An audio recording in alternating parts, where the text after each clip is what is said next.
To masu kallon mu barkanmu da dawowa hutun rabin lokaci ko kuma hutun shan ruwa da muke gabatar muku da wannan shiri na musamman, wato shirin goron sallah a wannan tasha ta haku ta Africa TV3. Kafin mu je hutun rabin lokaci mun tsaya akan dakta na Allah. Dakta, ka ba mu labarin abin tausayi kuma da ban dariya a lokaci daya. Amma zan so wannan na ban dariyar ka dan jinkirta mana shi, wanda kada daɗin yawa masu kallo da sauraro yawa, sai mu rufe tare da shi. Gaskiya ne. Za mu mai da abun magana a jamhuriyar Nijar. Nuruddin, za ka ba mu saƙo da kuma ɗan jawo hankali haka ga 'yan uwanka matasa da makamantansu, musamman yau take sallah. To gaskiya dai janyo hankali da zan yi bisa ga matasa 'yan uwanmu na can gida da waɗanda ma annan Sudan.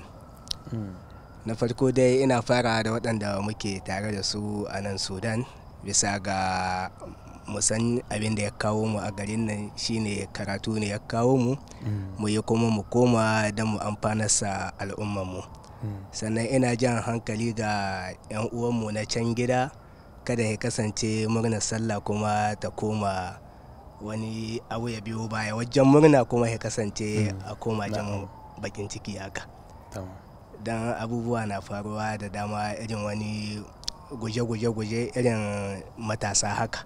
To da Allah su kula akan su ma kannansu ne suke cutarwa. Sai a ba Sanhaj saƙo da kuma ɗan jayo hankali ga 'yan uwanmu matasa da tazurai waɗanda suka halarci wajen nan, da gwagware da samari irina. To masha Allah. Ai ɗazu ka san wasu sun fitar da ni, na shigo aka ƙara fitar da ni, shikenan na haƙura, amma ni saurayi ne. Gaskiya ne. To ai an siyar an siyar. Gaskiya ne. To jan hankalin dai da zan yi ga matasa dai shine su a sake shiga makaranta, a ci gaba da zuwa makaranta, musamman makaranta addini. Yawanci yanzu za ga matasan alhamdulillah dai ana shiga makarantun boko, to amma kuma da an shiga boko kuma sai a kyale na addini. To sai ga ko da an yi auren ma sai ga abun kunya ne wata ran idan matarka ta tambaye wani abu, to sai ga mutum ba shi da dama amsa. To duk wannan na ƙasa ne ga tare da mu, abun kunya ne a ce namiji ba shi da cikakken ilimin addini. Ya kamata matasa yadda ake rubdugu wajen shiga makarantun boko, to ya kamata a dinga rubdugu wajen shiga makarantun addini. Kuma kannanmu mu dinga taimaka musu, muna kula da su, musamman yanzu da ake cewa ba mutum ba dabba ake kiwo ba, mutum ake kiwo. Ya kamata a zage dantse, a yi karatu don kwakwalwa ta buɗe. Allah ubangiji ya taimaka. To shi ke da malam mai kuɗi, na san kai nasiha za ka yi mana, sai a mana nasiha musamman yau sallah. Da farko dai ya kamata dai a ce mutum ko me zai yi dai a nan garin ya san abin da ya kawo shi. Na'am. Duk wani abu da za a je a kawo, babban abin da za ka yi wanda a gida za ka burge kowa, wannan kwalin digirin shine ka koma da shi. Kuma iya shekarun nan da ake so ka yi, an san cewa shekara 5 za ka yi 4, to kar a samu wata matsala, ka tabbatar wannan shekarun ka yi karatunka, ka koma ka haɗu da 'yan uwanka. To shine babban dai jan hankalin da nake, makaranta dai a dage ban da fashi, musamman a Sudan an ce attendance suna aiki da shi sosai. To ko an yi chatin ko an yi waye dai karfe 7 nan a tashi a shiga makaranta. Masha Allah. To bari mu ji Abdulsamad, jamhuriyar Nijar. Abdulsamad, kira ko sako na ƙarshe cikin minti 1 ko ƙasa da haka. Kiran da zani shine dai akan 'yan uwa matasa, mazansu da matansu, saboda yau rana ce ta murna.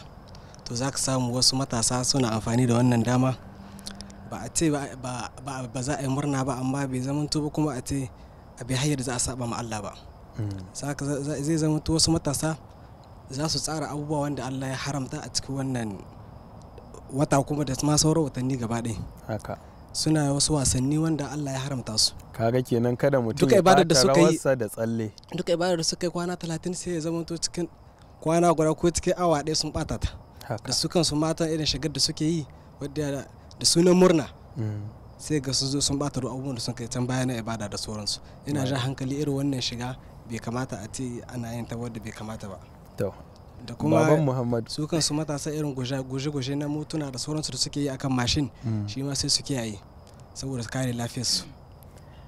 To a ba Malam Ammar, na san Malam Ammar dai ya gama faɗa abin da zai faɗa amma dai kila a'a to faɗi. Ai Malam Hussein tun kan faɗa ma ka bani dariya. To amma dai abu na farko da zan ce kafin nasiha ta biyo baya mu da ake kira da zaka ji ana abu akwai Abu Ammar akwai Abu Muhammad to waɗanda suke nasu takadiri ne irin na malaman nahawu ya kamata su cire amma mu da muke dahir a dinga mu da abu dinmu a ce Abu Muhammad ko Abu Safwan duk da yayi amma masu takadiri ya kamata a abin nan. To ni ba zan ce komai ba dama an yi ne dai in yi magana. Masu kallo su za su yanke hukunci. Shikenan nasiha ta a gurguje shine ga 'yan uwa musulmi kamar yadda 'yan uwa suka faɗa shine kayi ibada kusan tsawon kwana 30 kuma ka zo lokaci ɗaya ka ɓata ta wannan abu bai yi kyau ba, an yi wanka kuma an ɓata shi da kashi. Sai abu na ƙarshe da zan yi jan hankali ga 'yan uwa musulmi shine annabi sallallahu alaihi wasallam ya faɗa mana duk wanda ya azumci azumin watan ramadana summa atba'ahu sitta min shawwal kana kasiyamid dahar. Duk wanda ya azumci azumin watan ramadana kuma ya biye shi da azumin watan shawwal za a ba shi ladan kamar ya azumci mai shekaran ne gabaki ɗaya.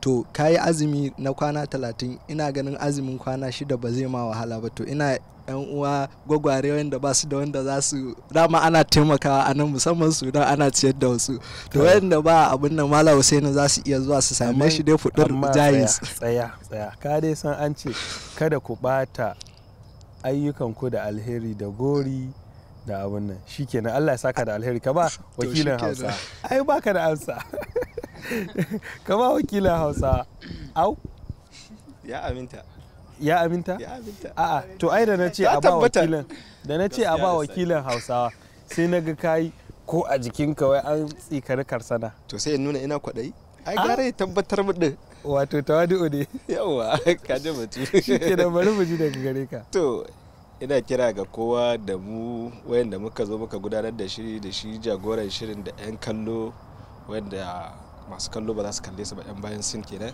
Ina kira ga mu ji tsoron Allah a cikin al'amuranmu.